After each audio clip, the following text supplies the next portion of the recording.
कौन कहता है आसमां में छेद हो नहीं सकता, एक पत्थर तो तबीयत से उछालो यारो। विश्वास, वो भरोसा, वो साहस, वो हिम्मत जो आपको किसी काम को करने पे मजबूर कर देती है और आप उस काम को इतनी शिद्दत से करते हो कि आप कभी हार नहीं मानते, आपको कोई हरा नहीं सकता, आपकी हमेशा जीत होती है। मैं एक छोटी सी स्टोरी सुनाना चाहूंगा, फिर आपको पता चलेगा कि आपका विश्वास कितना मजबूत, कितना सुदृढ़ और कितना ताकतवर होता है, जिसकी वजह से आप दुनिया के किसी भी मुकाम को हासिल कर सकते हो। महाराणा प्रताप को कौन नहीं जानता? आप सभी ने महाराणा प्रताप के बारे में सुना होगा, उनके बारे में पढ़ा होगा। एक छोटी सी स्टोरी आपने अगर सुनी हो तो मैं बताना चाहूंगा कि एक बार अकबर महान ने महाराणा प्रताप, हमारे जो मेवाड़ के शेर जिनके नाम से जाने जाते हैं, महाराणा प्रताप के ऊपर उन्होंने चढ़ाई करने की सोची, लेकिन उन्होंने सोचा कि क्या मैं महाराणा प्रताप को जीत पाऊंगा? उसे मेवाड़ का शेर कहा जाता है। अकबर के पास 80,000 सैनिक थे, जबकि महाराणा प्रताप के पास सिर्फ 20,000 सैनिक थे। एक सैनिक के साथ 4 की बराबर। लेकिन फिर भी अकबर को ये सोचने पे मजबूर होना पड़ा कि क्या मैं महाराणा प्रताप को जीत सकता हूं। उन्हें इस बात का विश्वास नहीं था, लेकिन महाराणा प्रताप को इस बात का जरूर विश्वास था कि मुझे अकबर नहीं हरा सकता, चाहे उसके पास मुझसे 4 गुना सेना है, मेरे पास मुझसे ज्यादा उसके पास हाथी घोड़े हैं, लेकिन फिर भी वो मुझे नहीं हरा सकता। इसी सोच के साथ लेकिन फिर भी अकबर ने एक बार कोशिश जरूर की और उसने अपने सेनापति बहलोल खां, जिसे कई जगह में जलाल खां के नाम से बताया गया है, उसको भेजा और कहा कि महाराणा प्रताप को फतेह करके आओ, मेवाड़ पे फतेह करके आओ, चित्तौड़ को जीत के लाओ। लेकिन जब महाराणा प्रताप का जलाल खां से आमना सामना हुआ, दोनों सेनाएं आपस में लड़ी, जब एक के खिलाफ 4 लोगों ने लोहा लिया, लेकिन फिर भी महाराणा प्रताप विजयी रहे। महाराणा प्रताप ने अपनी तलवार के एक वार से जलाल खां को घोड़े के समेत चीर दिया, उसके 2 हिस्से कर दिए।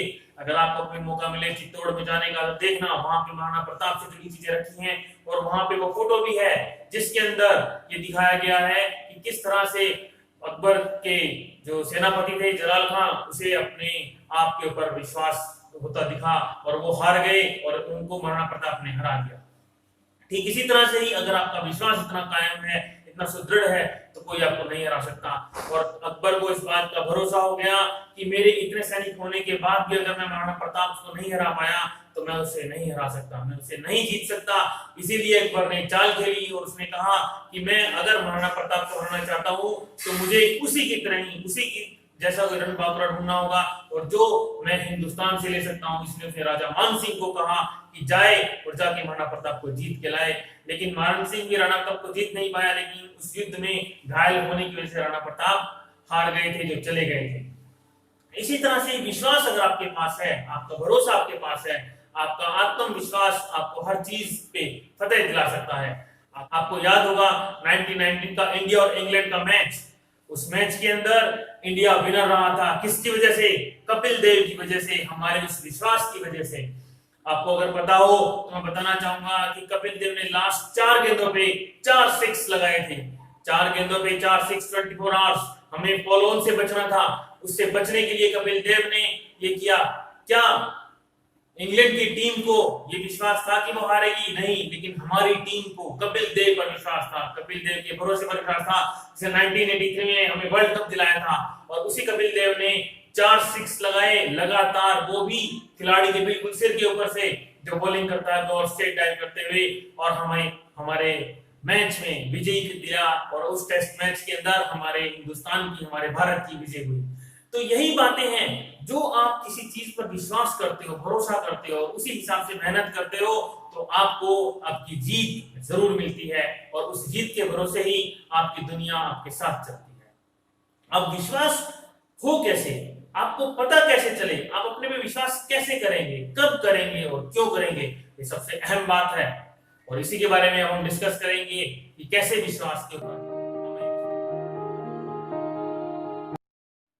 विश्वास और भरोसा वो हमारी सोच से शुरू होता है और हमारी सोच पे ही खत्म होता है। हम जो सोचते हैं, हमारी थिंकिंग, हमारे सोचने की शक्ति, जब तक हम किसी काम के बारे में, किसी चीज के बारे में सोचेंगे नहीं तो हमें वो विश्वास नहीं होगा, हम कभी जीत नहीं सकते।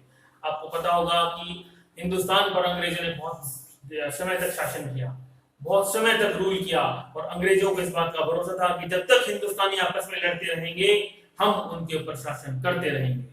जब तक हिंदुस्तानी आपस में इकट्ठे नहीं होंगे हमें डरने की जरूरत नहीं है। और उनको पहली बार अपना विश्वास कब डगमगाता दिखा, जब 1857 में मंगल पांडे की क्रांति शुरू हुई और उसने उन क्रांति से ये अंग्रेजों को भरोसा दिलाया कि अब हम वो हिंदुस्तानी नहीं हैं, हम इकट्ठे हैं, हम इकट्ठे होंगे। और इसी के साथ ही चलते चलते वो लड़ाई इतनी बड़ी और 1947 में हम लोगों ने आजादी हासिल की। विश्वास हर चीज के साथ जुड़ा है। दो शख्स हैं, एक ये सोचता है कि मैं बिल गेट्स नहीं बन सकता, ये उसका विश्वास है कि वो बिल गेट्स नहीं बन सकता। दूसरा ये शख्स है, वो ये सोचता है कि मैं बिल गेट कैसे बनूं, ये उसका विश्वास है। दोनों नहीं बने हैं बिल गेट्स, याद रखना, लेकिन फिर भी दोनों की सोच में, दोनों के तरीके में, दोनों के नजरिए में कितना अंतर है, दोनों के सोचने में कितना अंतर है। अगर हम अपनी सोच पॉजिटिव रखेंगे, अपना नजरिया अच्छा रखेंगे तो हमारा विश्वास हमें जीत जरूर दिलाएगा। ठीक इसी तरह से ही अगर मैं बच्चों की बात करूं तो बच्चों को लगता है कि क्लास में ये फर्स्ट आया है, ये सेकंड है और ये थर्ड है, मैं मीडियोकर हूं, मैं लोअर हूं। क्या उन्हें कभी अपने पे विश्वास करने की कोशिश की, अपने भरोसे करने की कोशिश की अपने ऊपर कि हम भी फर्स्ट आ सकते हैं? हम फर्स्ट कैसे आए, हमें फर्स्ट आने के लिए क्या करना पड़ेगा, हमें किस तरह से पढ़ना पड़ेगा, हमारे किस चीज की जरूरत है और किस चीज की कमी है? अगर यही सब हम जान पाए तो हमारा विश्वास हमारे ऊपर सुदृढ़ हो जाएगा और हम इतने अड़िग विश्वास के साथ, इतने सुदृढ़ भरोसे के साथ अपने काम को पूरी शिद्दत से करेंगे और हमारा विश्वास हमें जीत जरूर दिलाएगा। विश्वास की वो डोर कभी नहीं टूटती जो हमेशा आपके साथ होती है। विश्वास की वो डोर ही है जो आपको हमेशा जीत दिलाती है, आपको हर काम में आगे रखती है। तो दोस्तों, इसी के साथ ही अपने विश्वास की डोर को टूटने मत दीजिए, अपने ऊपर भरोसा रखिए और उस काम को उसी नजरिए, उसी मेहनत और उसी लगन से कीजिए जो आपको ये बता सके कि आप में कितना दम है और आप क्या कर सकते हैं। धन्यवाद।